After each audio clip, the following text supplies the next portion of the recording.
Hello' everyone, কি খবৰ আপোনালোকৰ? ভালে আছে নিশ্চয়। আজি মই আলু, ঔটেঙা আৰু কচ মাছৰ বইল আঞ্জাখন বনাবলৈ লৈছোঁ। এয়া মই সামগ্ৰীসমূহ কুটি আছোঁ। এয়া মই মাছখিনি ধুই মেলি ৰেডি কৰি লৈ মোৰ পাকঘৰটোলৈ আহিলোঁ। চৌকা জ্বলাই লৈছোঁ। চব ইমান ধুনীয়াকৈ চৌকাটো জ্বলি আছে। এয়া কেৰাহী চেৰাহী ধুই একদম ধুনীয়াকৈ অকণ শুকুৱাই লৈছোঁ, গৰম কৰি লৈছোঁ। তাৰপিছত এয়া মই পানী ঢালিছোঁ। পানী ঢালি কমপ্লিট কৰি মই ঢাকন লগাই উতলিবলৈ দিছোঁ পানীখিনি। নিমখ হালধি সানি ৰেডি কৰিলোঁ। এয়া মাছটো মই সানি মেলি এডোখৰ দুডোখৰকৈ দি আছোঁ। তাৰপিছতে মই ঢাক মাৰি দিম।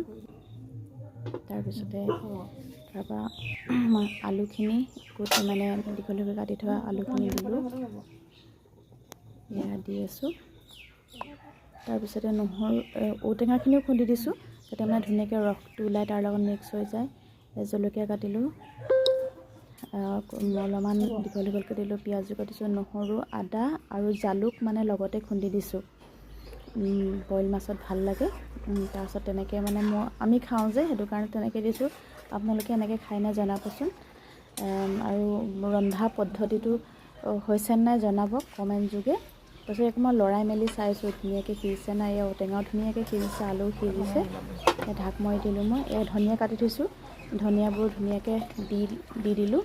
দি পিনি অকণমান হেতাখনে লৰাই দিছোঁ, ধুনীয়াকৈ মানে মাজলৈ মিলি যায় আৰু ধুনীয়াকৈ গোন্ধই মোৰ অলৰেডি খানা হৈ গ'ল। ৰেডি কৰিছোঁ। সেইকাৰণে মই বাতিত উলিয়াইছোঁ আৰু দেউতাই নাখায়। তাৰপিছতে আমি তিনিটাই খাম। এয়া ৰেডি কৰিলোঁ। এয়া খানা ৰেডি হৈ গ'ল। ইয়াৰ খোৱাৰহে কথা আৰু এতিয়া আপোনালোকে খাই চাবচোন। আৰু ভাল লাগিলে ভিডিঅ'